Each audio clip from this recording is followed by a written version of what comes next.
ప్రభు పరిశుద్ధ నామమునకు మహిమ ఘనత ప్రభావాలు చెల్లునుగాక. మన ప్రభువును రక్షకుడైన యేసుక్రీస్తు అతి శ్రేష్టమైన నామములో ఆరాధనకు కూడి వచ్చిన మీ అందరికీ నా హృదయపూర్వకమైన వందనాలు చెల్లిస్తూ ఉన్నాను. జీవము కలిగినటువంటి దేవుని యొక్క కృపకు మనమందరము అర్హులుగాను యోగ్యులుగాను మార్చబడినట్లుగా దేవుడు మనల్ని నిలబెట్టాడు.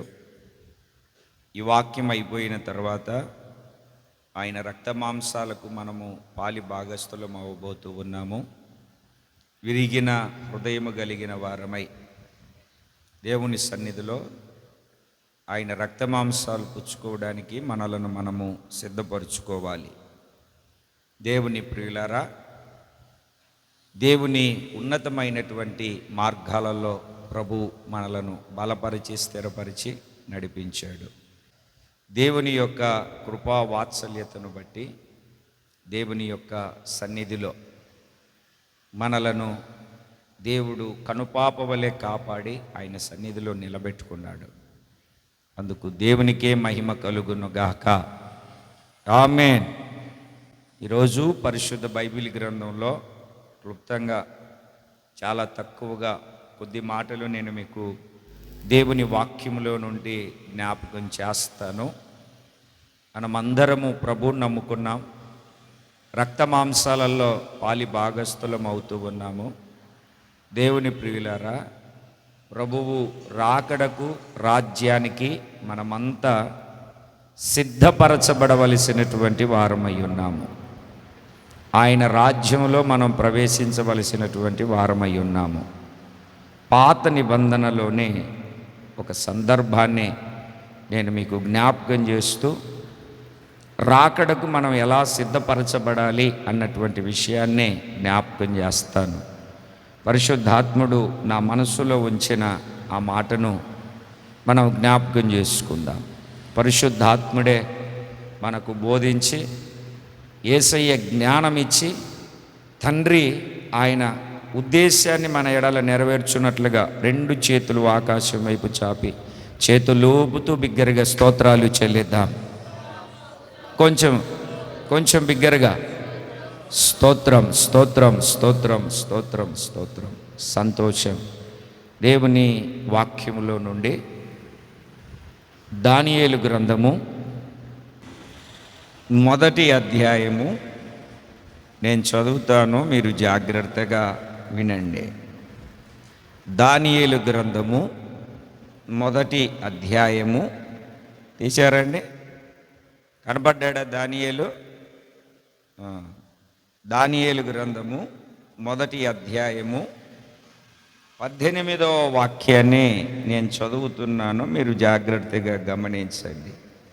నెబుకద్నెజరు తన సముఖమునకు వారిని తేవలెనని ఆజ్ఞ ఇచ్చి నియమించిన దినములు కాగానే నపుంసకుల అధిపతి రాజు సముఖమున వారిని నిలబెట్టెను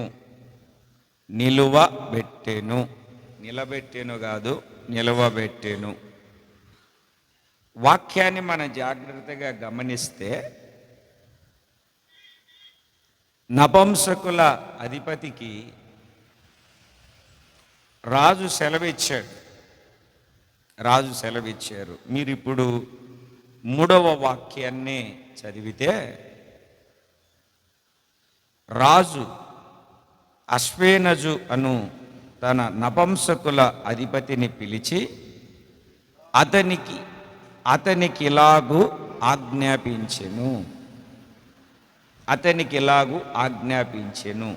ఎవరికి ఆజ్ఞాపించాడు అని అంటే నపుంసకుల అధిపతికి.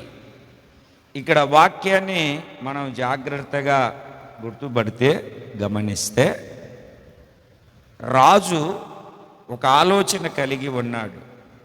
తాను చెరబట్టి తీసుకొని వచ్చినటువంటి యూదుల రాజవంశములో ఉన్నటువంటి కొందరిని దేవుని వాక్యాన్ని ఆలకిస్తున్న దేవుని బిడ్డలారా, నపంసకునికి ఇలాగూ ఆజ్ఞాపించాడు. ఏమని ఆజ్ఞాపించాడు అని అంటే, ఇదిగో ఇన్ని దినాల లోపు నీవు కొంతమంది బాలురను సిద్ధపరచి నా ఎదుట వాళ్ళను నిలబెట్టాలి. మీరు వాక్యాన్ని జాగ్రత్తగా గమనిస్తే అదే అనుభవంలో నపంసకుల అధిపతియగు అష్పేనజు ఎలాగైతే ఆజ్ఞ పొందాడో, అలాగే ఈ కృపాకాలములో జీవము కలిగినటువంటి దేవుని సేవకులు ఆజ్ఞను పొందారు. మీరు చదువుతారు మత్తయి సువార్త 28వ అధ్యాయం. మత్తయి సువార్త 28వ అధ్యాయం 18వ వాక్యం నుండి మీరు చదవడం ప్రారంభిస్తే, అయితే యేసు వారి యొద్దకు వచ్చి, పరలోకమందును భూమి మీదను నాకు సర్వాధికారాలు ఇయ్యబడి ఉన్నవి, కాబట్టి మీరు వెళ్ళి సమస్త జనులను శిష్యులనుగా చేయండి. సమస్త జనులను శిష్యులనుగా చేయండి. నాకు పరలోకమందును భూలోకమందును సర్వాధికారాలు, పరలోకములోను భూమి మీదను నాకు సర్వాధికారాలు ఇవ్వబడి ఉన్నాయి. తన శిష్యులతో యేసుప్రభు చెబుతూ ఉన్నటువంటి మాట, మీరు సర్వలోకానికి వెళ్ళండి, మీకు హద్దు లేదు.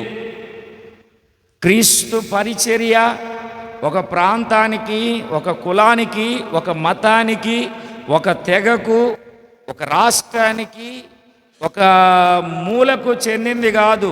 ఇది సర్వలోకమునకు సంబంధించినటువంటిది. సర్వలోకమునకు సంబంధించినటువంటిది. పరిశుద్ధాత్మ చేత నింపబడినటువంటి వారితో ఆయన చెబుతూ ఉన్నటువంటి మాట, పరిశుద్ధాత్మ పొందకు ముందు పొందడానికి ఏర్పాటు చేయబడినటువంటి వాళ్ళతో ఆయన చెబుతూ ఉన్నటువంటి మాట, మీరు పరిశుద్ధాత్మను పొందుకుంటారు. పరిశుద్ధాత్మ మీ మీదికి వచ్చినప్పుడు మీరు శక్తిని అందుతారు.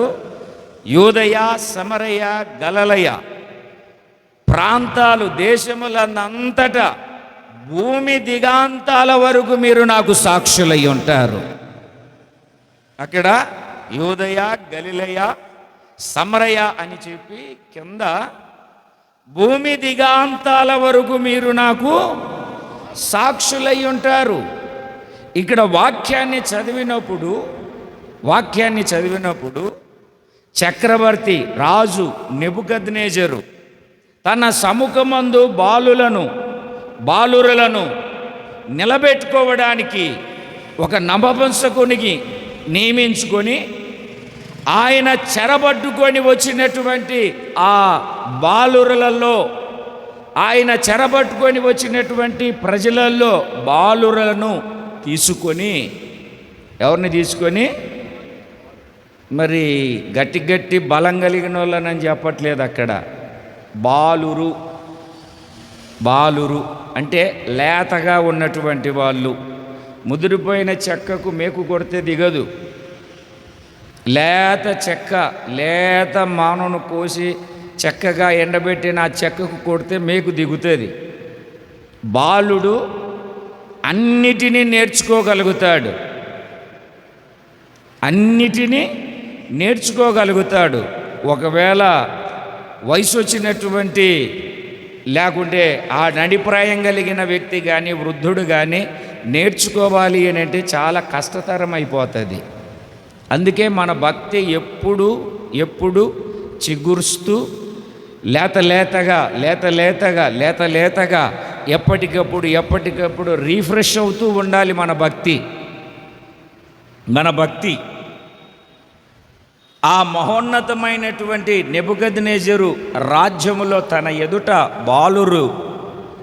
బాలులు నిలవడానికి నపుంసకునికి ఆజ్ఞ ఇచ్చినట్టుగా ఈ కడవరి దినాలలో ఉన్నటువంటి మనకు ఈ పరిచర్యలో తన సేవకులను పిలిచి ఎన్నుకొని ఏర్పాటు చేసుకొని పరిచర్యకు నియమించుకొని నిర్ణయించుకొని ఒక ఉన్నతమైనటువంటి భాగ్యాన్ని దేవుడు కలగజేశాడు. మీరు సర్వలోకానికి వెళ్ళి సర్వ సృష్టికి సువార్తను ప్రకటించండి. తండ్రి యొక్కయు కుమారుని యొక్కయు నామములోనికి బాప్తిస్మమిచ్చుచు అనేకులను నాకు శిష్యులుగా చేయండి. నేను మీకు ఏ సంగతులను ఆజ్ఞాపించితినో వాటన్నిటిని గైకొనాలని వాళ్ళతో చెప్పండి.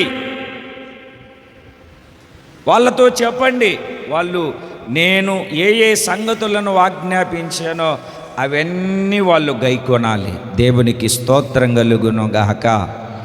దేవుని వాక్యాన్ని ఆలకిస్తున్నటువంటి దేవుని బిడ్డలారా, ఇక్కడ దేవుని యొక్క వాక్యాన్ని మనము జాగ్రత్తగా గమనిస్తే దానియేలు గ్రంథము 1వ అధ్యాయము 18వ వాక్యములో నియమించుకున్నటువంటి దినాలు ఉన్నాయి. ఇక్కడ రాజు ఎదుట బాలురను నిలవబెట్టాలి. రాజు ఎదుట నిలవబెట్టాలి. అందుకే నేను ఎప్పుడు మీకు చెప్పే మాటని మరలా చూపిస్తూ ఉన్నాను. కొలసీలకు రాసిన పత్రిక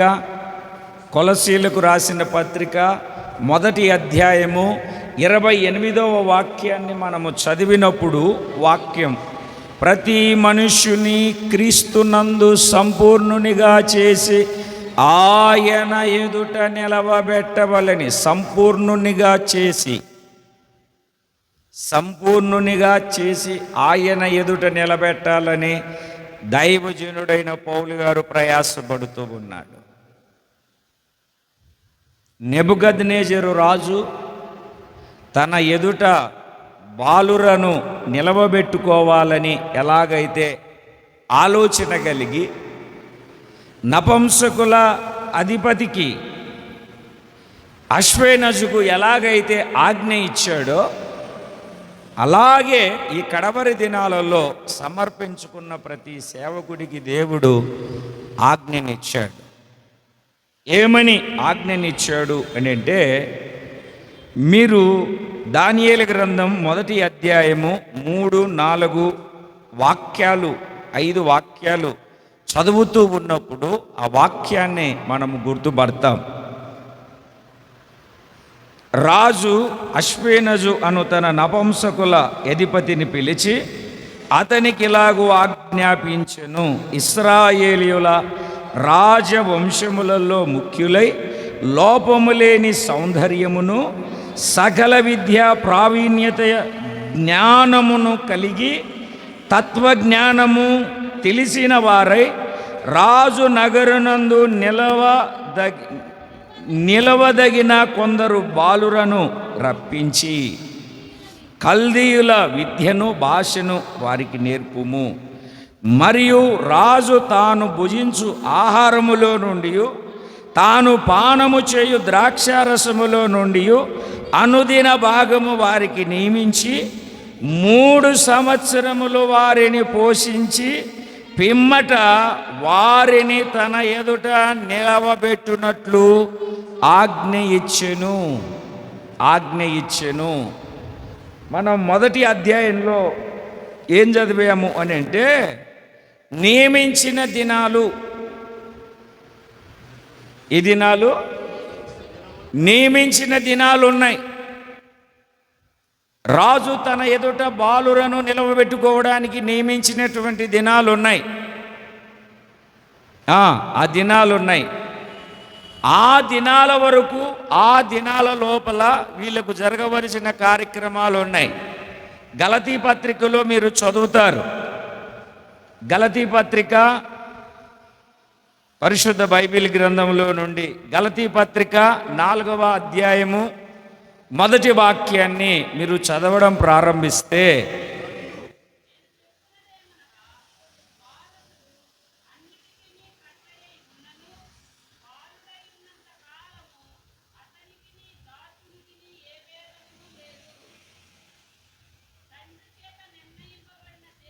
తండ్రి చేత నిర్ణయింపబడిన దినము వచ్చు వరకు సంరక్షకుల యొక్కయు గృహ నిర్వాహకుల యొక్కయు ఆ దినములో అతడు ఉండాలి. ఇతడు కుమారుడే అయితే ఇతడు ఏమై ఉన్నాడు? బాలుడై ఉన్నాడు. ఆస్తి అంతా అతనిదే, కాదనట్లేదు. అయితే తండ్రి చేత నిర్ణయించబడిన దినం ఇప్పుడు ఎన్ని కోట్ల ఆస్తి ఉన్నా ఏమిటండి, ఆ బిడ్డకు ఆస్తి హక్కు రావాలి అని అంటే చట్టము లేదా గవర్నమెంట్ నిర్ణయించినటువంటి ఒక నిర్ణయం ఉంది. అతనికి సంపూర్ణ దినములు వచ్చు వరకు అని అంటే 20 సంవత్సరాలు వచ్చు వరకు. బాలుడు అని అంటే ఏమిటండి, 12 సంవత్సరాల వయసు దాటి 20 సంవత్సరాల వయసు లోపు ఉన్నటువంటి ప్రతి ఒక్క బిడ్డను బాలుడు అని అంటారు. బాలుడు అని అంటారు. మనం హాస్టల్లో పిల్లలను చేర్చడానికి వెళ్ళినప్పుడు అక్కడ చదువుతాం, బాలుర వసతి గృహము అంటే ఒక టైం ఉంది. ఆ టైము వరకు ఇక్కడ నెబుకద్నెజరు రాజు 3 సంవత్సరాలు, ఎన్ని సంవత్సరాలన్నీ కొంచెం నోరు తెరిచి గట్టిగా చెప్పాలి. ఎన్ని సంవత్సరాలు? 3 సంవత్సరాలు టైం పెట్టాడు. గలతీ పత్రికలో చదువుతూ ఉన్నాము, తండ్రి చేత నిర్ణయింపబడిన దినం. నెబుకద్నెజరు అయితే 3 సంవత్సరాలు. దాన్ని బట్టి మనం కాస్త ఆలోచన చేస్తే పేతురు గారు పత్రిక రాసినట్టుగా ప్రభు దృష్టికి 1000 సంవత్సరములు ఒక్క దినముగాను, ఒక్క దినము 1000 సంవత్సరాలుగాను ఉంది. యేసుక్రీస్తు ఈ లోకానికి వచ్చి ఎన్ని సంవత్సరాలైంది?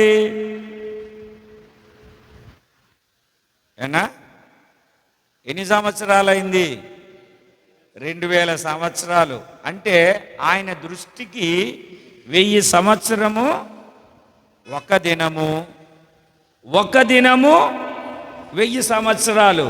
అంటే దానికి లెక్కేసుకుంటే మనం ఇప్పుడు ఎన్నో దినంలో ఉన్నాం?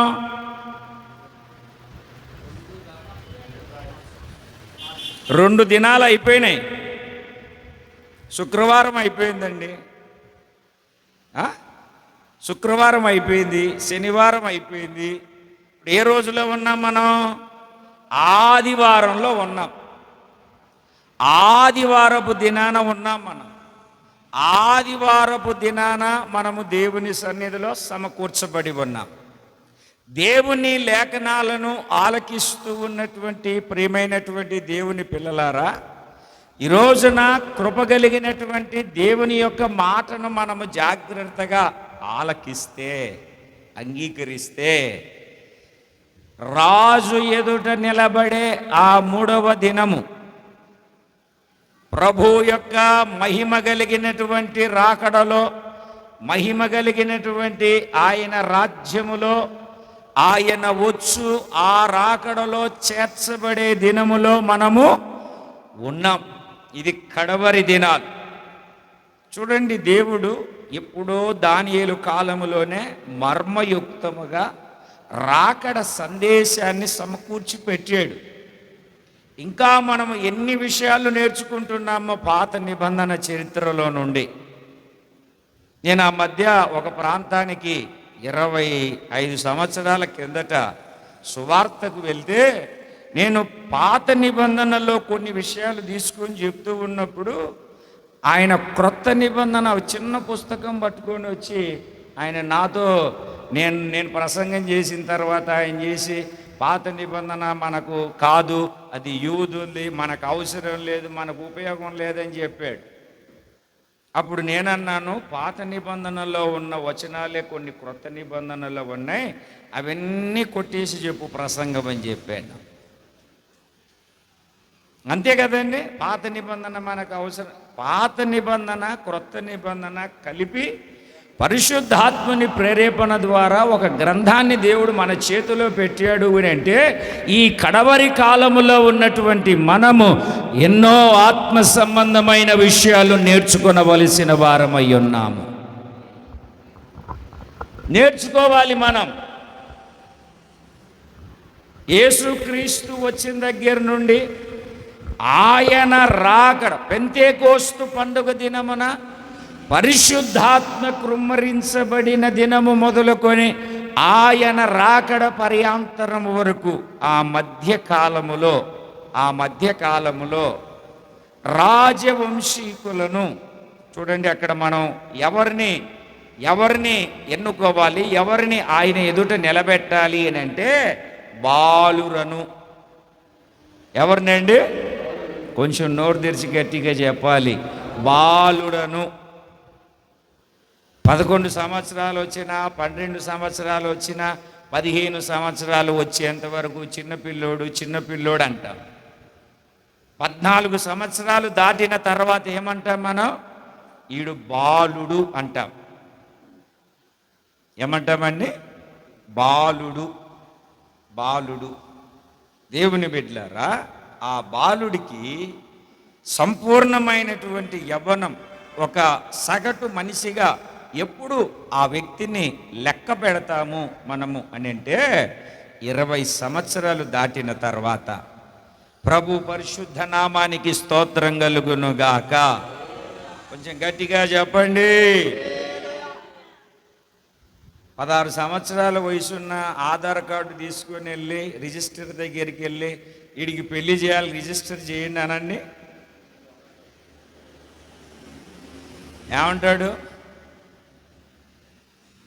చట్ట ప్రకారం అలా జరగదు, ఒకవేళ శిక్షకు అర్హులైపోతారు మీరు అలా చేస్తే అని చెప్తారు. దేవుని లేఖనాలను వాళ్ళకి ఇస్తున్న దేవుని బిడ్డలారా, ఇప్పుడు బాలురు ఎవరు అని అంటే అక్కడ మనం చదువుతాము. వాళ్ళు ఎవరు అని అంటే 3-4 వాక్యాలలో ఇశ్రాయేలీయుల రాజవంశములలో ముఖ్యులు. రాజవంశము ఇశ్రాయేలీయులే, ప్రార్థనకు వచ్చేవాళ్ళే. ఇది చూడండి, తలలు పైకెత్తి. ఇశ్రాయేలీయులే అంటే ప్రార్థనకు వచ్చేవాళ్ళే, ప్రభు నమ్ముకున్న వాళ్ళే. ఆ యొక్క ఇశ్రాయేలీయులలో రాజవంశములో ముఖ్యులై ఉండాలి. ఎవరు ఈ రాజవంశులు? ఎవరు రాజవంశీయులుగా మార్చబడతారు అని అంటే, మనం అక్కడ వాక్యాన్ని చదువుతాను, ఒక 2 రెఫరెన్సులు మీరు చదువుతారు. టైటిల్ పెట్టుకోండి, ఇశ్రాయేలీయులలో రాజవంశులలో ముఖ్యులు. ఎవరు ఈ రాజవంశులు? ఎవరు ఈ రాజవంశులుగా మార్చబడతారు? ప్రకటనల గ్రంథము 1వ అధ్యాయము 6వ వాక్యములో, ఆయన రక్తము చేత కడగబడి మన పాపముల నుండి విడిపించువానికి మహిమయు ప్రభావమును యుగయుగములు కలుగునుగాక. ఆమేన్. ఆయన మనలను తన తండ్రియగు దేవునికి ఒక రాజ్యముగాను యాజకులుగాను చేసుకొనెను. రాజ్యముగాను యాజకులుగాను చేసుకొనెను. ఎవరిని? మనలను. ఎవరు మనము? ఆయన రక్తము చేత కడగబడినటువంటి వాళ్ళము. ఇశ్రాయేలీయులు తాను ఏర్పాటు చేసుకున్న వంశముగా ఎప్పుడు మార్చుకున్నాడంటే, పస్కా గొర్రెపిల్ల రక్తము ద్వారా వాళ్ళ గడప గుమ్మములకు పూసుకున్నప్పుడు, పస్కా గొర్రెపిల్ల రక్తము ద్వారా విమోచించబడినప్పుడు తన సొత్తుగా మార్చుకున్నాడు. పాత నిబంధనలో ఇశ్రాయేలు ప్రజను ఫరో బానిసత్వములో నుండి పస్కా గొర్రెపిల్ల రక్తము ద్వారా విమోచించుకున్నాడు. అద్భుత కార్యాలు, సూచక క్రియలు ఎన్ని చేసినా రక్తము చెందించకుండా వాళ్లకు విమోచన కలగలేదు. నేటి కాలంలో అనేక మంది సేవకులు స్వస్థతలు, అద్భుతాలకే పరిమితం చేస్తున్నారు తప్ప పాప ప్రక్షాళన కలుగునట్లుగా, రక్త ప్రోక్షణ కలుగునట్లుగా, రక్తము ద్వారా కడగబడి తన పాపములో నుండి విమోచన కలుగునట్లుగా, ప్రాయశ్చిత్తము కలగగలిగే, పాపములను ఒప్పుకొని పాపములను విడిచిపెట్టే ఒక మార్గములో నడిపించడానికి ఇష్టపడట్లేదు. రక్తము చిందించకుండా పాప క్షమాపణ కలగదు. అందుకే 2000 సంవత్సరాల క్రిందట యేసు ప్రభు ఈ భూమి మీదకి వచ్చి తన రక్తాన్ని చిందించి ఆ రక్తము ద్వారా ప్రతి ఒక్కరిని పాపములో నుండి విమోచన కలగజేస్తున్నాడు. అర్థమవుతున్నాయా నా మాటలు? రక్తముతో కడిగి తన తండ్రియగు దేవునికి ఒక రాజ్యముగాను యాజక సమూహముగాను దేవుడు ఏర్పాటు చేసుకున్నాడు. ఇప్పుడు చెప్పండి, ఎవరు రాజ్యములోనికి చేర్చబడతారు అని అంటే యేసయ్య రక్తము ద్వారా కడగబడినటువంటి వాళ్ళు. ఇప్పుడు చూడండి, రెండో విషయాన్ని పేతురు రాసిన మొదటి పత్రిక 2వ అధ్యాయము 9వ వాక్యం. చీకటిలో నుండి ఆశ్చర్యకరమైన వెలుగులోనికి మిమ్ములను పిలచిన వాని గుణాతిశయములను ప్రచురము చేయు నిమిత్తము. గుర్తుపెట్టుకోండి, ఇప్పుడు ఏ వంశములో నుండి? రాజవంశములో నుండి. ఈ వంశం ఏ వంశము అని అంటే ఏర్పరచబడినటువంటి వంశము.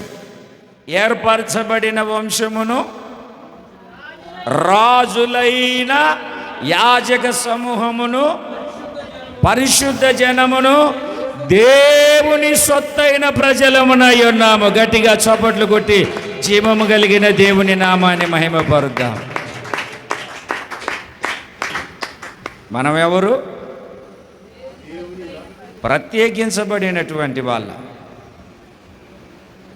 ప్రత్యేకించబడినటువంటి వాడు ఎక్కడ ఉండాలి? ఆదివారం చర్చిలో ఉండాలా? మురికి కాలువలో ఆ చెత్త అంతా ఎత్తిపోసుకుంటూ ఉండాలా? అందుకే పాత నిబంధనలోనే భక్తుడు అంటాడు, భక్తిహీనుల గుడారములో నివసించుట కంటే నా దేవుని మందిర ద్వారము నొద్ద నుండుట నాకు ఇష్టం. నీకు ఆదివారం కూడికల్లో ఏమిటండి? వాగ్దాన కూడికల్లో, శనివారం కూడికల్లో, శుద్ధీకరణ కూడికల్లో దేవుని సన్నిధిలో ఉండడం నీకు ఇష్టం లేదు. నన్ను అంటా ఉంటారు కదండి, మనసు ఉంటే మార్గం ఉండదండి మా ఇంటికి రావడానికి. మా ఇంటికి ఎందుకు వస్తారులే, మరి మీకు కూడా మనసు ఉంటే మార్గం ఉండదా దేవుని సన్నిధికి రావడానికి? పట్టుమంటే నెలకు 9 కూడికలు జరుగుతాయి మనకు. అది కూడా రాత్రిపూట, ఆదివారం పగలు తప్ప. అవునా కాదు? 4 ఆదివారాలు పగలు తప్ప, శనివారములు రాత్రే. వాగ్దాన కూడికే కదా ప్రత్యేకంగా జరిగేది. ఏదన్నా జరుగుతుందా? పట్టుమని లెక్క పెట్టుకుంటే ఈ కూడికలన్నీ, శుద్ధీకరణ కూడిక ఒకటి పగలు జరుగుతాయి. శుద్ధీకరణ కూడిక, వాగ్దాన కూడిక ఈ మొదటి ఆదివారం అంతా మొదటి వారంలోనే అయిపోతుంది. దానికి కూడా మీరు రాకపోతే మీరు ప్రత్యేకించబడిన వాళ్ళు కాదు. కప్ప తెలుసా అండి? కప్ప ఉభయజీవి. బురదలో బతుకుతుంది, అది భూమి మీద బతుకుతుంది, నీళ్ళల్లో కూడా. అందుకే దాన్ని ఉభయజీవి అన్నారు. అది ఎక్కడైనా బతకగలుగుతుంది. చేప అలా కాదు. అందుకే పేతురుతో నిన్ను మనుషులు బట్టి జాలర్ని చేస్తానన్నాడు, కప్పలు బట్టి జాలర్ని చేస్తానల్లా. కప్పలు బట్టే జాలర్ని చేస్తాను అనలే ఆయన, మనుషులు బట్టే జాలరు చేస్తాను అంటే నువ్వు దేవుని దృష్టిలో ఒక చేపవు. చేప బ్రతికితే నీళ్ళల్లో బ్రతుకుతుంది, భూమి మీద వేస్తే సావనైనా చేస్తుంది, కానీ భూమి మీద బ్రతకడానికి పొరపాటున కూడా అది మనస్కరించదు. మాకు లోకము కావాలి, లోక సంబంధమైన వాటివి కావాలి, అవ్వ కావాలి. మీరే చెప్పండి, నేను చెప్పను. అన్నీ కావాలంటే పొరపాటున కూడా కుదరదు. నువ్వు ఎవరు, మనం ఎవరు, మనం ఏమై ఉన్నాము అని అంటే ఏర్పరచబడిన వంశమును, రాజులైన యాజక సమూహమును, పరిశుద్ధ జనమును, దేవుని సొత్తైన ప్రజలు. చూడండి మనకి ఎంత హోదా ఇచ్చాడో దేవుడు. మన ఐడెంటిటీ ఇది, మన కార్డు ఇది, మన జోబిలో ఉండవలసినటువంటి ఆత్మీయ కార్డు ఇది, మన మెడలో ఉండవలసినటువంటి ఐడి కార్డు ఇది.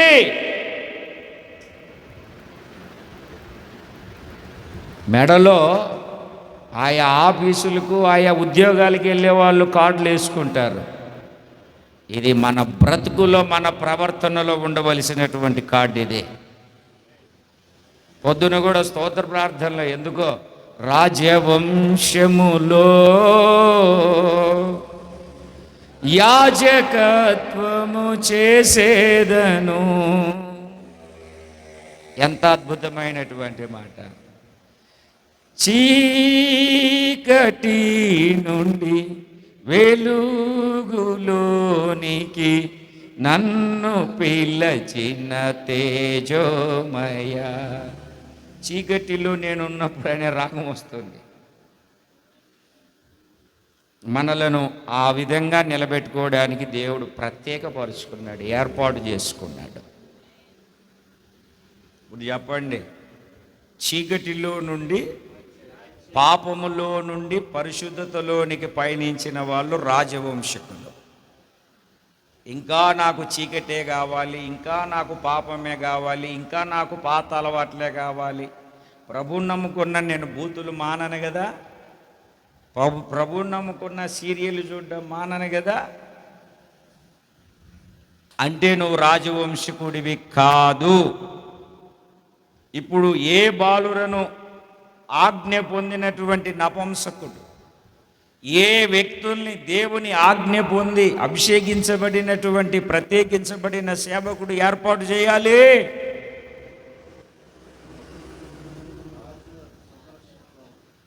పాత నిబంధనలో ఆ దానియేలు గ్రంథంలో అష్పెనజు అన్నటువంటి నపుంసకుడు ఇశ్రాయేలీయులలో రాజవంశకులను, రాజవంశములో ముఖ్యులైన వారిని ఏర్పాటు చేసుకోవాలి.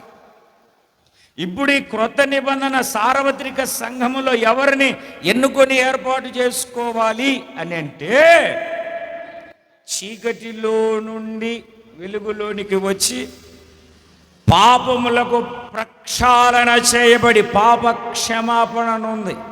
యేసు రక్తముతో కడగబడడం మాత్రమే సరిపోదు, పాప క్షమాపణ నిమిత్తము బాప్తిస్మము పొంది ఉండాలి. వాళ్ళు రాజవంశములో చేర్చబడతారు. చేతులు పైకెత్తి గట్టిగా దేవునికి స్తోత్రం చెబుదాం. ఏం చేయబడి ఉండాలి? పాప క్షమాపణ. ఎలా కలుగుతుంది? నీ పాపాన్ని ఒప్పుకొని విడిచిపెడితే రక్తం వచ్చి నిన్ను కడుగుతుంది.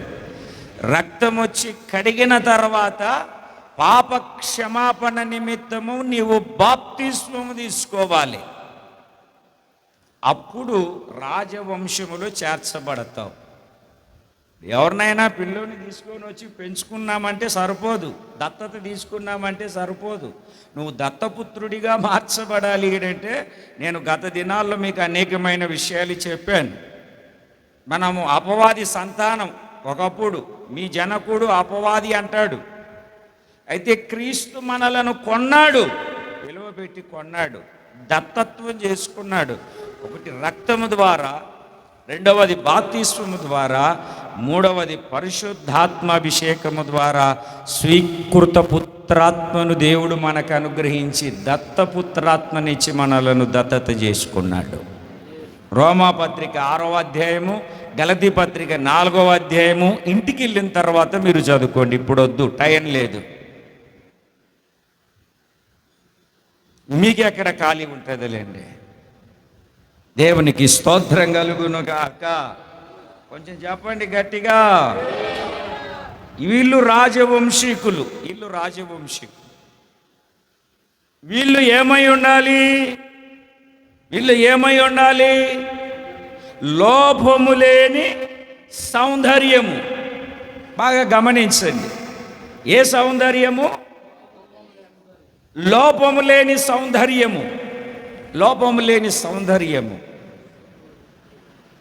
ఏమంటే ఒక్కొక్కరిని చూసినప్పుడు అబ్బా గురిగింజలాగా, లేకుంటే కందిరీగలాగా కొన్నిటిని పోలుస్తూ ఉంటారు చూడండి సౌందర్యము గురించి మాట్లాడేటప్పుడు.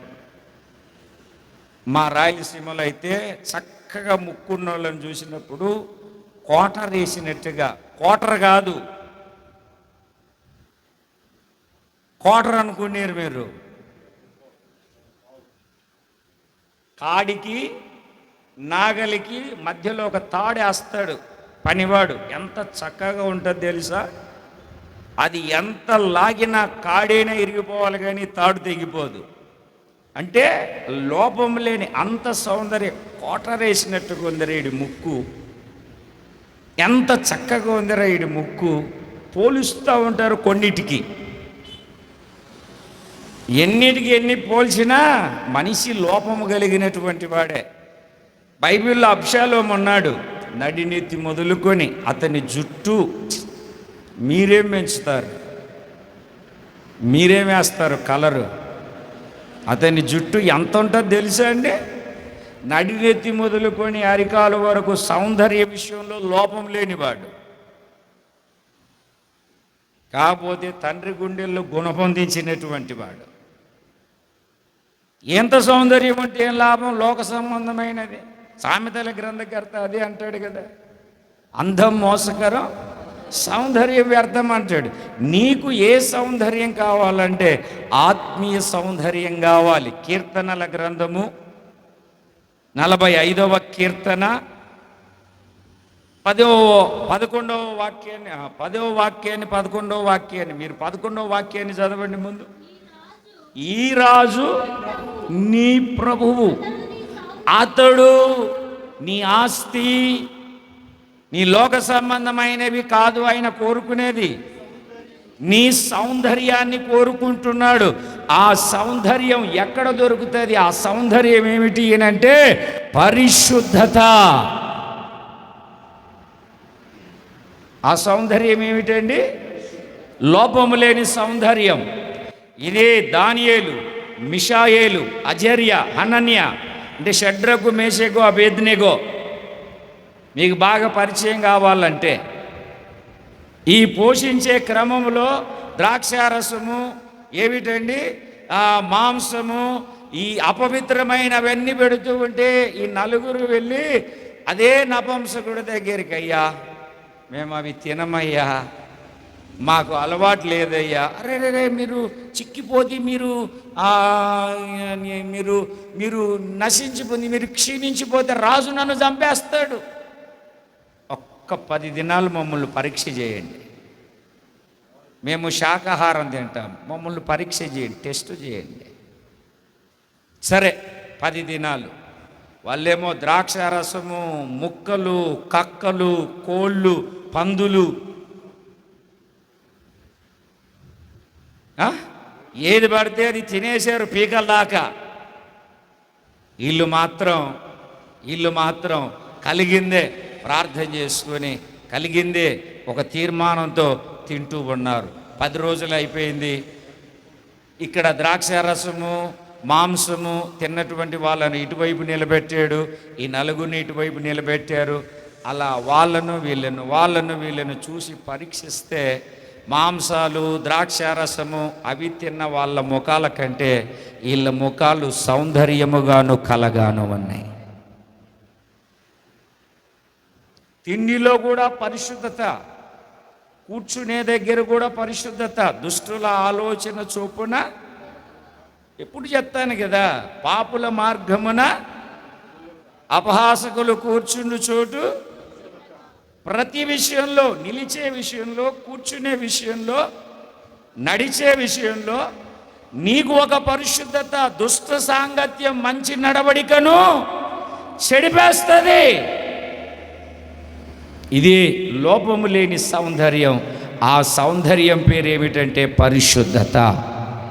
ఎవడు పరిశుద్ధత లేకుండా ప్రభువుని, ఆయన చూడడానికి ఏం కావాలి? చెప్పట్లేదు మీరు గట్టి. ఆయనను చూడడానికి పరిశుద్ధత కావాలి. మరి ఆయనతో యుగ యుగాలు నివసించి ఆయనతో సాంగత్యం చేసి ఆకలి దప్పులు లేని రాజ్యం, సూర్యచంద్రులు లేని రాజ్యంలో ప్రవేశించాలంటే ఇంకెంత పరిశుద్ధత కావాలో ఒకసారి ఆలోచన చేయండి. ఇక మీదటనైనా ఈ లోక సంబంధమైన విడిచిపెట్టి కొట్టినా తిట్టినా ఏం చేసినా యేసు రక్తమే జయమని చెబుతూ ఉపదేశ క్రమానికి, వాక్యానికి లోబడుతూ పరిశుద్ధతను కాపాడుకుంటూ మాటలోను, వినికిడిలోను, చూపులోను, తలంపులోను, చేష్టల్లోను, నడవడికలోను నిన్ను నీవు కాపాడుకుంటూ పరిశుద్ధత కలిగి జీవించు.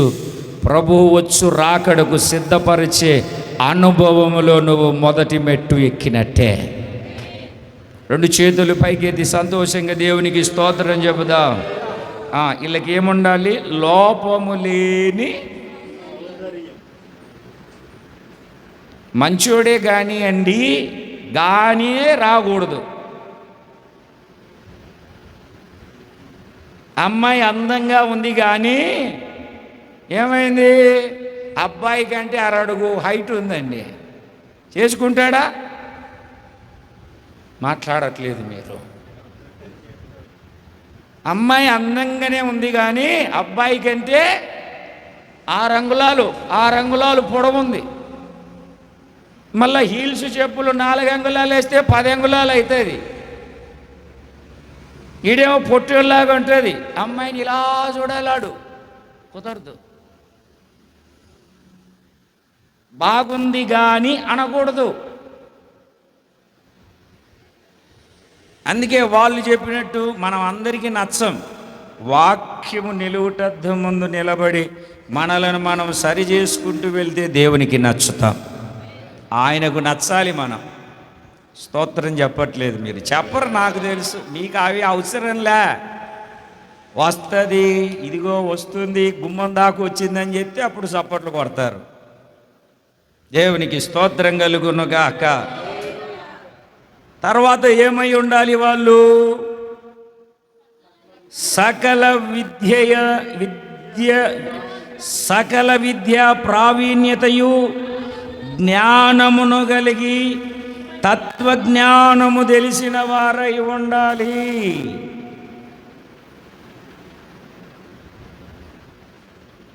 సకల విద్య, జ్ఞానమును, తత్వమును కూడా తెలిసి ఉండాలి.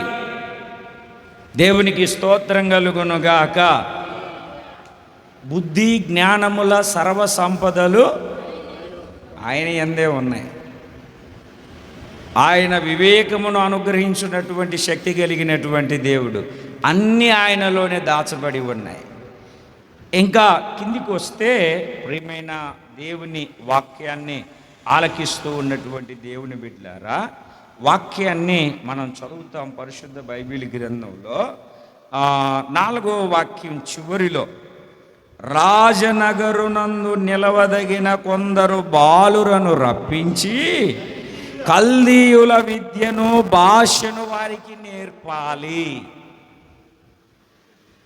ఏం నేర్పాలి? గట్టిగా చెప్పట్లేదు మీరు. కల్దీయుల విద్యను, భాషను వాళ్ళకు నేర్పాలి. ఇప్పుడు దేవుని సన్నిధిలో రక్తంతో కడగబడి ఎన్ని రోజులైంది? దేవుని నమ్ముకొని పాపాన్ని ఒప్పుకొని విడిచిపెట్టి ఎన్ని రోజులైంది మీ జీవితంలో? ఇన్ని సంవత్సరాలండి అని చెప్తారు. మందిరానికి రాబట్టి ఎన్ని సంవత్సరాలైంది? నేనండి 2011లో మీరు బాప్తీసం ఇచ్చారండి. ఆ రోజు నుండి వస్తున్నాను కానీ సక్రమంగా లేదండి. ఇప్పుడిప్పుడే కొంచెము కొలిమిలో పెట్టి కొట్టబడుతున్నటువంటి ఒక ఆయుధంలాగా, ఒక పాత్రలాగా మలసపడుతున్నానండి అని చెప్తాం. అవునా కాదండి? ఇక్కడ మీరు వాక్యాన్ని జాగ్రత్తగా గమనించాలి. ఇక్కడ మీకు జరగవలసినటువంటి కొన్ని ప్రాముఖ్యమైనటువంటి పనులు ఏమిటి అని అంటే, దేవుని బిడ్డలారా, ప్రాముఖ్యమైనటువంటి అనుభవం ఏమిటి అని అంటే, మీరు ఇప్పుడు నెబుకద్నెజరు రాజు ఏ దేశానికి, ఏ ప్రాంతానికి చెందినవాడు? కల్దీయుల రాజు. ఏ రాజు? కల్దీయుల రాజు. అందుకే ఆయన ఏం చెప్తున్నాడు అని అంటే, కల్దీయుల విద్య, కల్దీయుల భాషను నేర్చుకోమంటున్నాడు. మరి మన రాజు ఎవరు? పరలోకపు రాజు. మన రాజు ఎవరండి? చెప్పట్లేదు మీరు. పరలోకపు రాజు. కల్దీయుల రాజు కల్దీయుల విద్యను ఎలాగ నేర్చుకోమంటున్నాడో, పరలోకపు రాజు పర సంబంధమైనటువంటి విద్యను నేర్చుకోమంటున్నాడు. ఏంటి పర సంబంధమైనటువంటి విద్య? మనం చదువుతాం పరిశుద్ధ బైబిల్ గ్రంథంలో. దేవుని యొక్క వాక్యాన్ని ఆలకిస్తూ ఉన్నటువంటి ప్రియమైనటువంటి దేవుని బిడ్డలారా, లోకములో ఒక సామెత ఉంది, కోటి విద్యలు. పాపం మర్చిపోయారు అనుకుంటా, మరలా జ్ఞాపకం చేస్తా. కోటి విద్యలు కూటి కొరకే. ఎన్ని విద్యలు అంటే అండి? కోటి కొరకు, కూటి కొరకు. కోటి విద్యలు కూటి కొరకు. ఈ విద్య కూటి కొరకు కాదు. ఈ విద్య కూటి కొరకు కాదు, పరలోక రాజ్యం కొరకు. నిత్యత్వంలో యుగ యుగాలు జీవించడానికి ఇక్కడ ఒక విద్యను నేర్చుకోవాలి. నువ్వు 1000 అబద్ధాలు ఆడి ఒక పెళ్లి చేయాలి. 1000 అబద్ధాలట పెళ్ళికి. అది నిలబడుతుందా? అబద్ధాలతో చేసిన పెళ్ళి రోజు దెబ్బలాట్లే. కాలు కింద పెట్టనన్నా, మల్లెపూలలో పెట్టి చూసుకుంటానన్నా, దుర్మార్గుడా అని అంటే ముఖం మీద నీళ్లు చల్లాడండి. ఏంటి అంటే, వాడు చెప్పింది నిజమే, నేను మల్లెపూల వ్యాపారం చేస్తాను, అందుకే నేను పొలంలో పెట్టి చూసుకుంటాను అన్నాడంట. అర్థమైందా? పూల పాడ తోటలోకి వెళ్తున్నా, గంపలు కోయమంటున్నా. ఇది పూలలో పెట్టుకొని చూసుకోవడమా? 1000 అబద్ధాలాడి మాట్లాడట్లేదు. అది చేసినట్టున్నారు మీరు కూడా చాలా పెళ్ళిళ్ళు. ఎన్ని అబద్ధాలు ఆడారో? 1000 అబద్ధాలాడి ఇది అది కాదు, దానికి స్థలమే లేదు ఇక్కడ. చదవండి సంఖ్యాకాండము 24వ అధ్యాయము 16వ వాక్యం.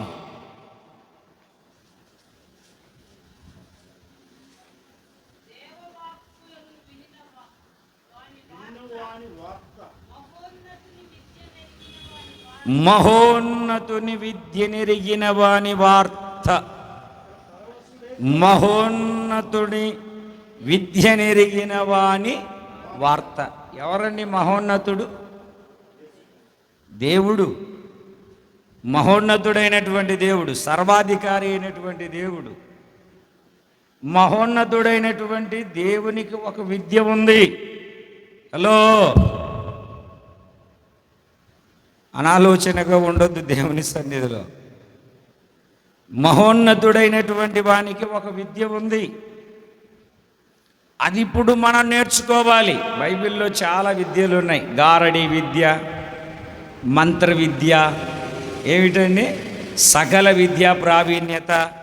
ఇంకా సామెతల గ్రంథంలో నీ పెదవుల పైన విద్యను విస్తరింపజేస్తాను. చాలా రకాలైనటువంటి విద్యలు ఉన్నాయి. నేను చెప్పాను కదా, కోటి విద్యలు. ఇక్కడ ఒక విద్య ఉంది. విద్య అంటే దానికి సరైన నిర్వచనం ఏం చెప్తుంది అంటే జ్ఞానము. విద్య అంటే అర్థమేమిటి? ఇది స్కూలుకు పంపిస్తున్నాను. మా తాత ఏలిముద్రే, మా నాన్న ఏలిముద్రే, నేను ఏలిముద్రే. ఈడన్నా చదువుకొని బాగుపడతాడని విద్య నేర్పడానికి. అంటే దాని అర్థం ఏమిటంటే జ్ఞానము. విద్య అంటే అర్థం ఏమిటంటే జ్ఞానము. మహోన్నతుని విద్య ఉంది, అది నేర్చుకోవాలి. చూడండి, మీకు ఒక మాటను చదివిస్తాను, త్వరగానే ముగించడానికి ప్రయత్నం చేస్తున్నాను. ఇర్మియా గ్రంథము 9వ అధ్యాయము 20వ వాక్యం. ఇర్మియా గ్రంథము 9వ అధ్యాయము 20వ వాక్యము. ఒకరికొకరు అంగలార్పు విద్య నేర్పండి. ఏ విద్య?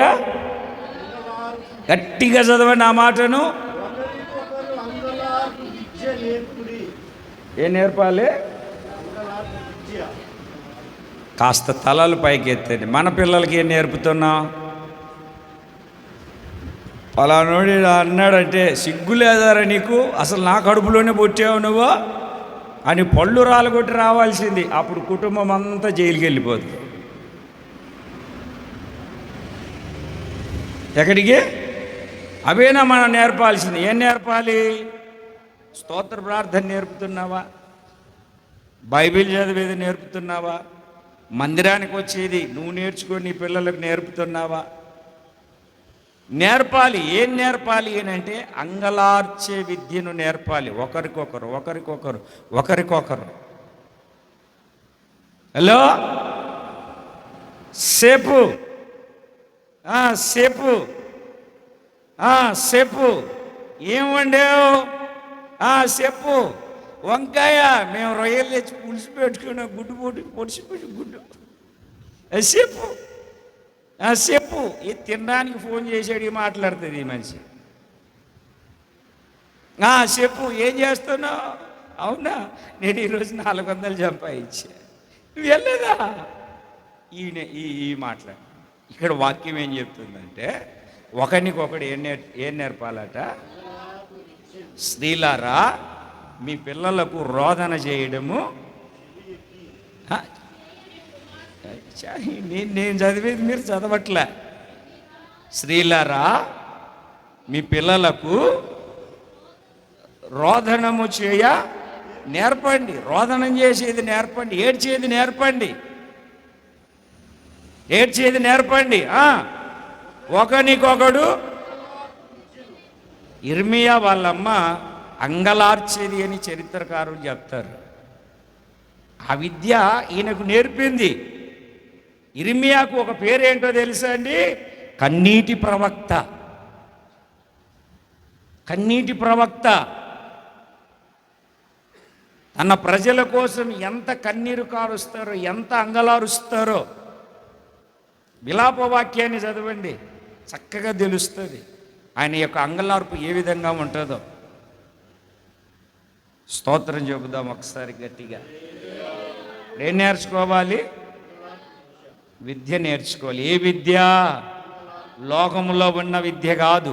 ఏ విద్య? పాపములో ఉన్న విద్య కాదు. ఏ విద్య? ఏ విద్య? మహోన్నతుని విద్య.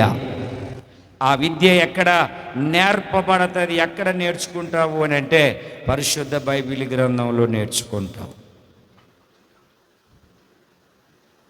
ఆ విద్య దేవుని సన్నిధిలో నీకు నేర్పబడుతుంది. ప్రతి వారం ప్రతి కూడిక ఎందుకో తెలుసా? నువ్వు ఇక్కడ విద్యను నేర్చుకుంటావని, జ్ఞానాన్ని నేర్చుకుంటావని, జ్ఞానాన్ని సంపాదించుకుంటావని కూడికలు. ఈ యొక్క సహవాసపు సమాజ కూటాలు దేవునికి స్తోత్రం కలుగునుగా. హెబ్రీ పత్రికలో ఉంటుంది కదండి, 10వ అధ్యాయం 24, 26వ వాక్యంలో, కొందరు మానుకొని చున్నట్టుగా మీరు సమాజముగా కూడుట మానక ఒకరినొకరు పురిగొల్పుతూ హెచ్చరించుకొనొచ్చు, ఆ దినము సమీపించే కొలది మరీ ఎక్కువగా కూడుకోండి. ఎందుకంటే అక్కడ నేర్చుకోవాలి. ఒకనికొకడు అంగలార్పు విద్యను, ఒకనికొకరు అంగలార్పు విద్యను నేర్చుకోవాలి. సమాజంలో ఒకరికొకరు మూతి పక్కన పెట్టుకొని, ముఖం పక్కన పెట్టుకొని, ఆ నాకు పడదు, ఈ నాకు పడదు, ఆడి యాదవ, ఈడు దరిద్రుడు, ఈడు పనికి మాలుడు అనుకుంటే నువ్వు పరలోకానికి రావు. ఒకరికొకరు అంగలార్పు విద్యలను నేర్చుకోవాలి. మనమందరము పరిశుద్ధులము కాదు, పరిశుద్ధుడైన దేవుని రక్తంతో కడగబడి పరిశుద్ధుల సమాజంలో చేర్చబడ్డాము. Praise the lord. కొంచెం గట్టిగా. ఆ దినాల వరకు కొన్ని నియమించాడు దేవుడు.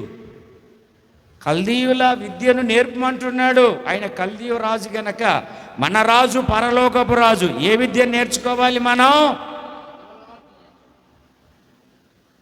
పరలోకపు విద్యను నేర్చుకోవాలి, మహోన్నతుని విద్యను నేర్చుకోవాలి. చాలాసార్లు ఉంది బైబిల్లో విద్య విద్య విద్య విద్య విద్య అని, చాలాసార్లు. రెండవది అక్కడ ఇంకా ఏం నేర్చుకోమంటున్నాడు అని అంటే, భాషను నేర్చుకోమంటున్నాడు. ఏ భాషను నేర్చుకోమంటున్నాడు? కల్దీయుల విద్య, కల్దీయుల భాష. కాస్త తలలు పైకెత్తండి. ప్రపంచవ్యాప్తంగా 7100 నుండి 7170 భాషలు ఉన్నాయండి. ఎన్ని భాషలు? 7100 నుండి 7170 వరకు. అంటే వీళ్ళు గుర్తించిన భాషలు. ఇక మాండలిక భాషలైతే ఇక మనం చెప్పనవసరంలే. మాండలిక భాష అంటే తెలుసా? ఇప్పుడు మన పశ్చిమ గోదావరిలోనే ఈ భీమవరంలో మాట్లాడే భాష, మీరు అలాగ సముద్రపు గట్టుకు వెళ్ళండి, ఏం మాట్లాడట్లేదు. మన ఆంధ్రప్రదేశ్లోనే మనం మాట్లాడే భాష వేరు. అట్లా విజయనగరం ఏరియా, శ్రీకాకుళం ఏరియాకి వెళ్ళండి, మన ఆంధ్రప్రదేశ్లోనే అలాగ నెల్లూరు సైడ్ వెళ్ళండి, బియో అలాగే నెల్లూరు దాటి రాయలసీమకి వెళ్ళండి, మాట్లాడట్లేదు. మాండలిక భాష అంటే ఆ వృత్తిని బట్టి, వాళ్ళు మాట్లాడే ఆ యొక్క ప్రదేశాన్ని బట్టి భాష మారుతూ ఉంటుంది. అర్థమవుతుందండి? కొంతమంది అదే ఏరియాలో ఇప్పుడు ఉదాహరణగా మా కర్నూలు జిల్లానే, మా రాయలసీమలోనే చెప్పుకుంటే, ఇటు సైడ్ మాట్లాడే భాష వేరు, అటు సైడ్ మాట్లాడే భాష వేరు. తెలుగే, మా తెలుగు వాళ్ళకి అర్థం సావదు, వాళ్ళ తెలుగు మాకు అర్థమై సావదు. ఇక్కడికి వచ్చిన తర్వాత కూడా ఆ భీమవరంలో ఆ 2005వ సంవత్సరంలో జనవరి రోజున ఆదివారం వచ్చింది. మామూలుగా అయితే జనవరి రోజున మీటింగ్ ఉండదు మాకు, నైటే 31st శనివారం వచ్చింది, అయిపోయింది. ఆదివారం వచ్చింది కనుక ఆరాధన జరుపుతూ ఉన్నాం, సాక్ష్యాలు చెప్తూ ఉంటే ఒక ఆమె వచ్చి సాక్ష్యం చెప్తుంది. ఏమండి, భయంకరమైన రొంపట్టి నేనేమి తలపోటు ఆ రొంపతో బాధపడుతున్నానండి, దేవుడు నన్ను ముట్టి స్వస్థపరిచాడని చెప్పింది. నేను మైకు పట్టుకొని అలాగే నిలబడుకున్నాను. ఎందుకో తెలుసా? రొంప అంటే ఏంటో నాకు తెలియదు.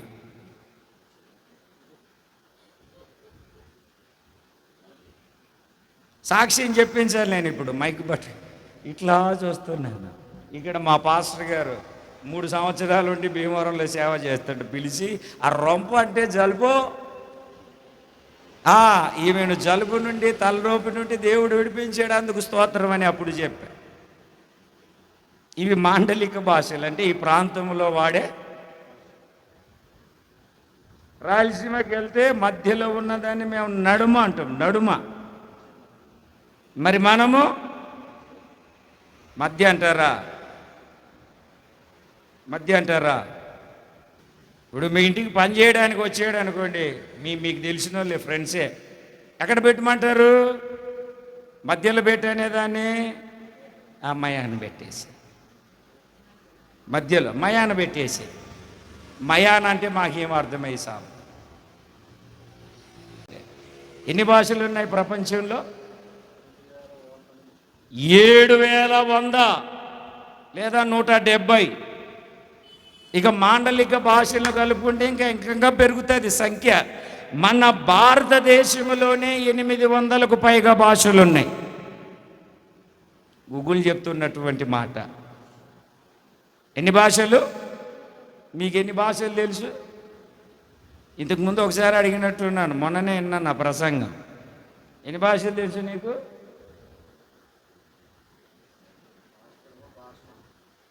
ఎన్ని భాషలు తెలుసు మీకు?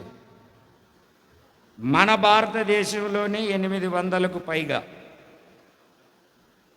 భారత రాజ్యాంగంలో 8వ షెడ్యూల్ ప్రకారము 22 భాషలు అధికారికంగా మన దేశంలో గుర్తించారు. 22 భాషలు.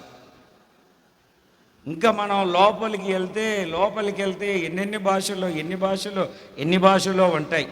ప్రపంచవ్యాప్తంగా దేవుని బిడ్డలారా, ప్రపంచవ్యాప్తంగా సగానికి పైగా ప్రజలు 20 నుండి 23 భాషలు మాట్లాడతారు.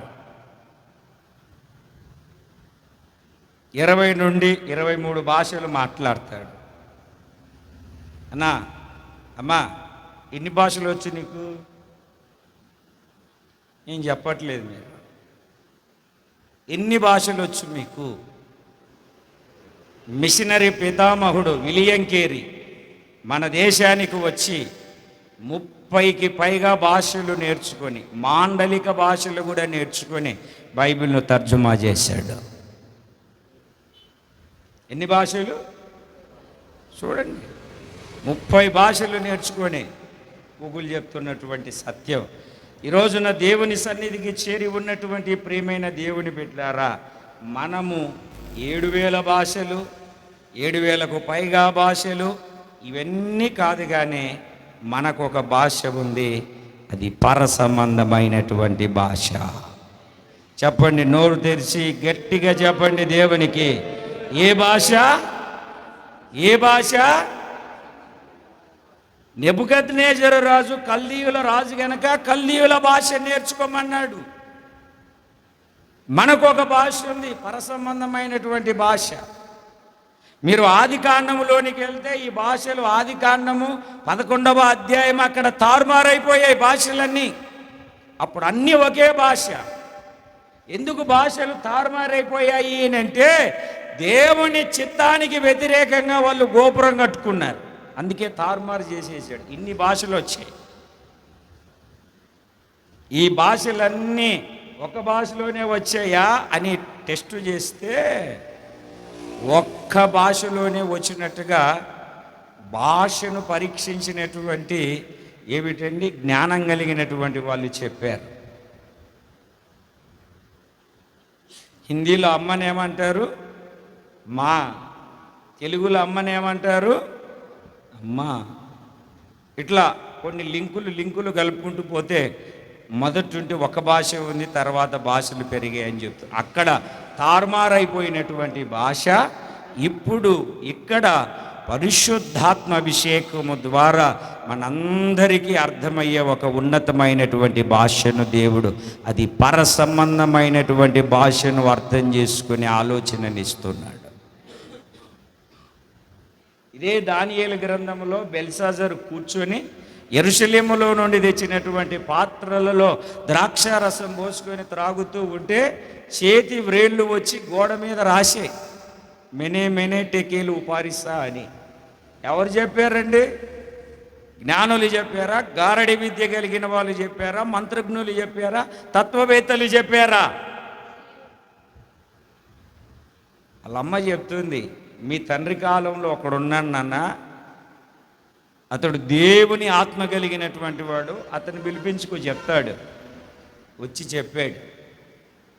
దానియేలుకి ఎందుకు తెలిసింది అని అంటే దానియేలు దేవుని ఆత్మ కలిగినటువంటి వాడు. అది గుడ్ ఫ్రైడే రోజున చెప్పుకుంటున్నా చూడండి. యేసు ప్రభు శిలువలో ఉన్నప్పుడు ఏలీ ఏలీ లామా సబక్తాని. అక్కడున్న వాళ్ళందరూ ఏమన్నారు? ఏలియాను పిలుస్తున్నాడు, వస్తాడెవరో, ఆగండ్రో, ఏలియా వస్తాడేమో. పరిశుద్ధాత్ముడు కుమ్మరించబడితే గాని వాళ్ళకు తెలియలే, నా దేవా నా దేవా నన్నెందుకు చెయ్యి విడిచితివి. ఎవరు చెప్పారు? ఆయన మాట, ఆయన పిలుస్తున్నాడు ఆ పరసంబంధమైన భాషతో, ఏలి ఏలి లామా సబక్తాని. ఏ భాష అది? అప్పుడు ఎవరిని పిలుస్తున్నాడు ఆయన? అక్కడ మహోన్నతుడైనటువంటి విద్యను నేర్చుకున్నటువంటి వాని దగ్గర ఉన్నటువంటి ఒక భాష. కొరింథీయులకు రాసిన రెండవ పత్రిక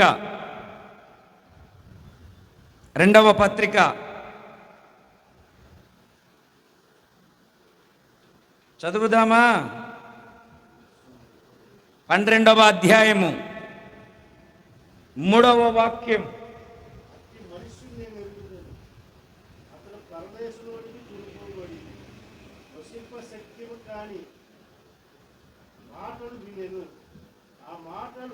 ఎక్కడికి కొనిపోబడ్డాడు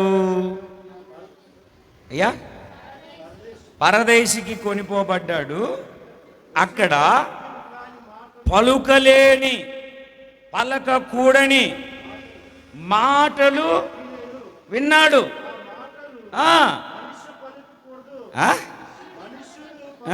మనుష్యులు పలకకూడదు ఆ మాటలు, మనుష్యులు పలకలేని మాటలు అక్కడ పరదేశులో, 3వ ఆకాశంలో.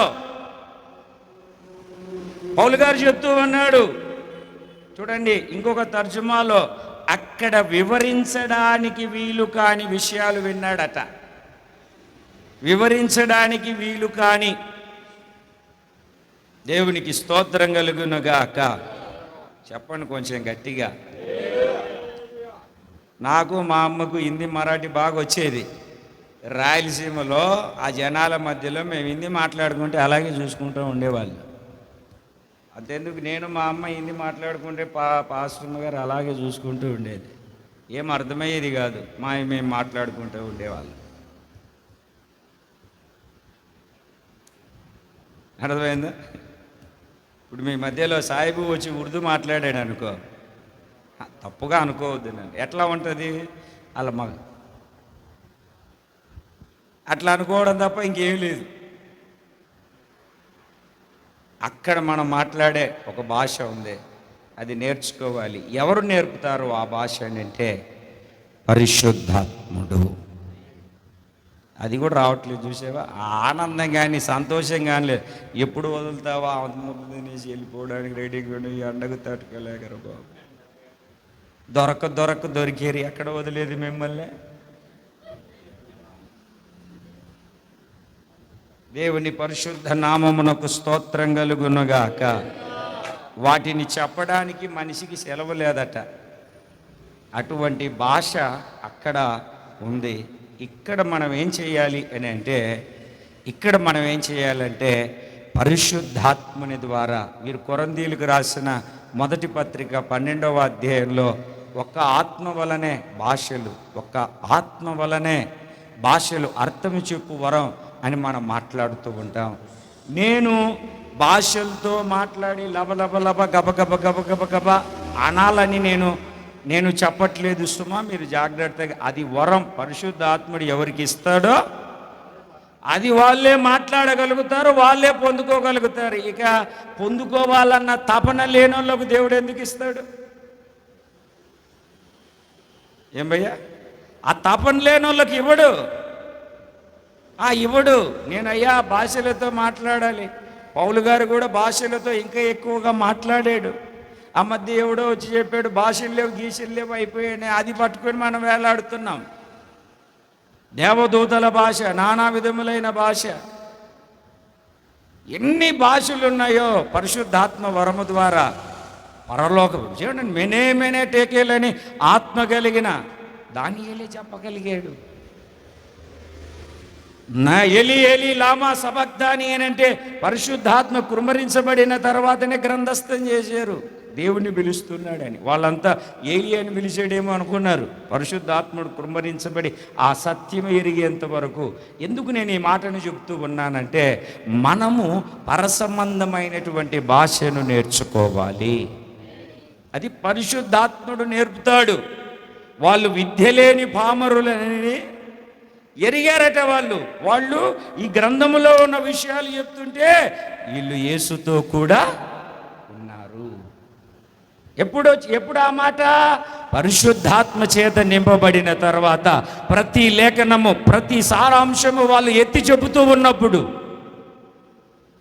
ఈ రోజున మన భాష, మన వేషం ఏది మారట్లేదు. పరిశుద్ధాత్మతో నింపబడే అనుభవం లేదు. నేను అందుకే చెప్తాను, పరిశుద్ధాత్మ నీకు రక్షణనిచ్చాడు, పరిశుద్ధాత్మ క్రియ జరిగింది. పరిశుద్ధాత్మతో మనము నింపబడాలి అని నేను కోరుకుంటూ ఉన్నాను. చేతులు పైకెత్తి ఒకసారి గట్టిగా దేవునికి స్తోత్రం చెబుదాం. చెప్పాలి, బిగ్గరగా సంతోషంగా చెప్పాలి. పరిశుద్ధాత్ముడు నేర్పుతాడండి. పరిశుద్ధాత్ముడు నేర్పుతాడు. మనం నేర్చుకోవాలి. ఆయన నేర్పుతూ ఉన్నప్పుడు ప్రతిదీ మనం నేర్చుకోవాలి. తర్వాత ఏం జరిగింది అంటే, ఈ 3 సంవత్సరాలు దానియేలు గ్రంథంలోనికి వస్తే మొదటి అధ్యాయం 5వ వాక్యంలో చదివినప్పుడు 3 సంవత్సరములను వారిని పోషించాలి. తర్వాత పిమ్మట అని రాస్తుంది. 3 సంవత్సరాలను పోషించబడాలి. కొలసీలకు రాసిన పత్రిక, పోషించబడాలి. కొలసీలకు రాసిన పత్రిక 2వ అధ్యాయము 18వ వాక్యం.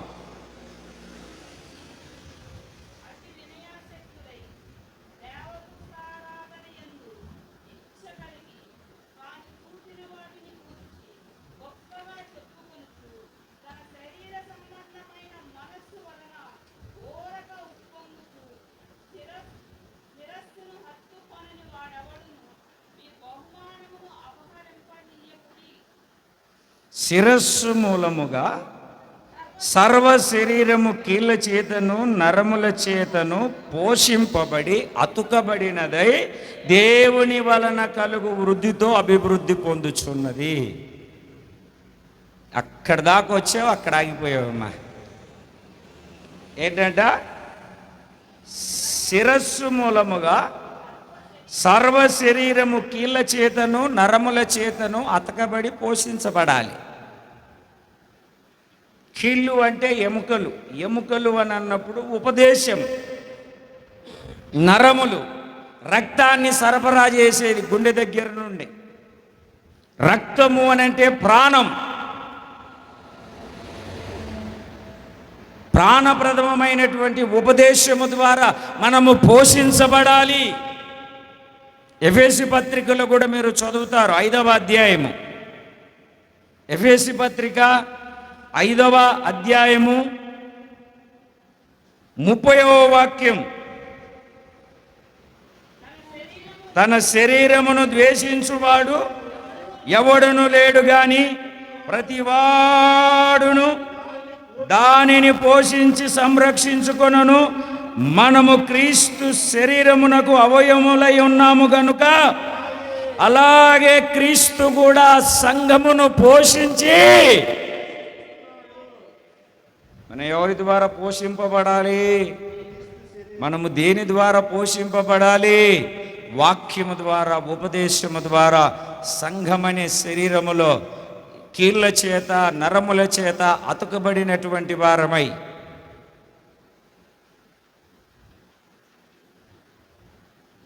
తలలు పైకి ఎత్తండి. నా చేయి కనపడుతుందా?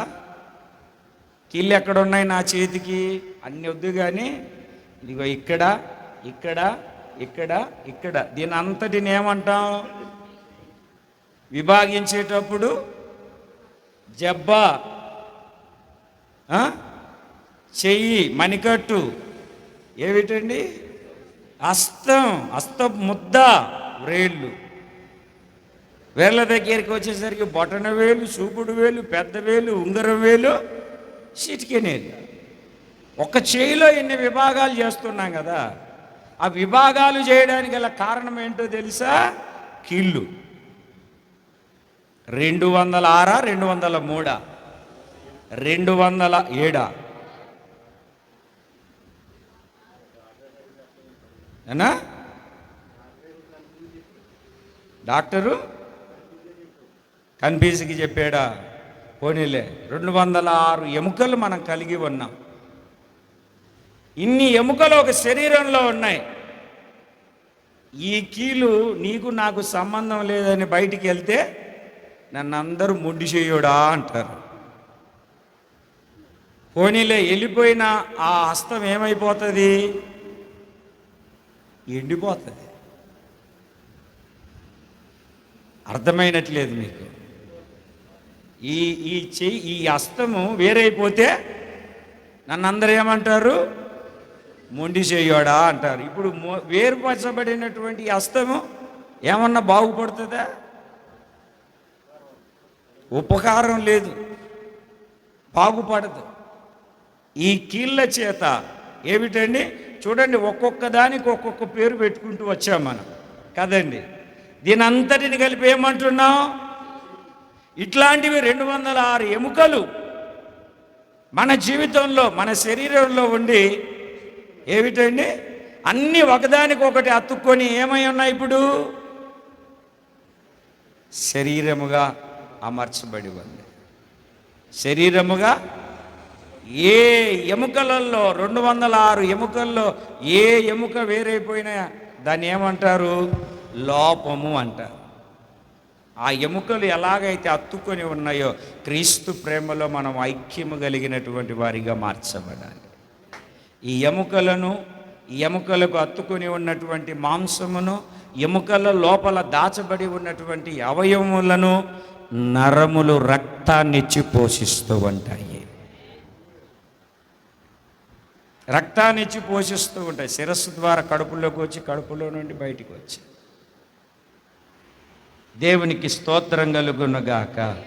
తండ్రి చేత నిర్ణయించబడిన ఆ దినము వరకు మనం ఏం చేయబడాలి అంటే ఒకరికొకరు ఏమిటండి? దేవుని ద్వారా పోషించబడి, అతుకబడి ముందుకు కొనసాగించబడాలి. నిజమే, సంఘానికి, పరిచర్యకు, దేవునికి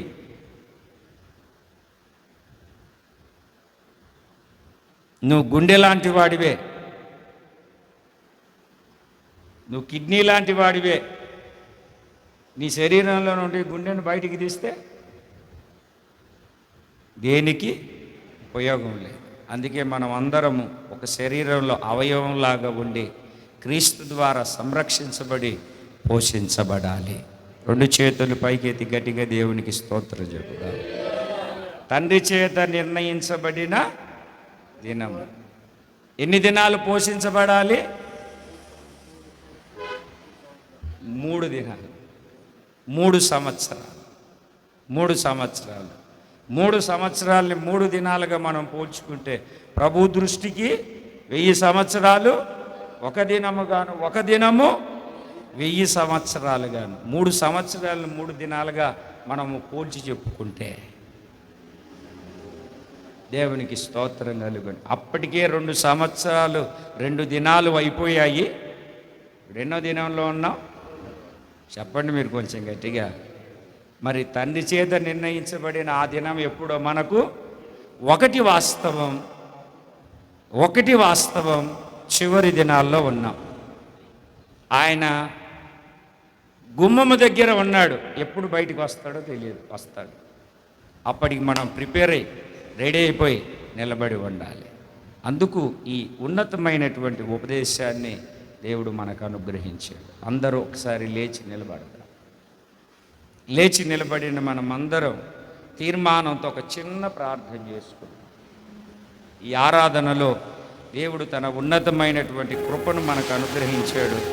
మనమందరం కృపచేత నింపబడి కృప వెంబడి కృపను పొందుకొని కృప కలిగినటువంటి రాజ్యానికి వారసురాలముగాను మార్చబడదాం. లేచి నిలబడిన ప్రతి ఒక్కరూ ఒక చిన్న తీర్మానంతో ప్రార్థన చేసుకో.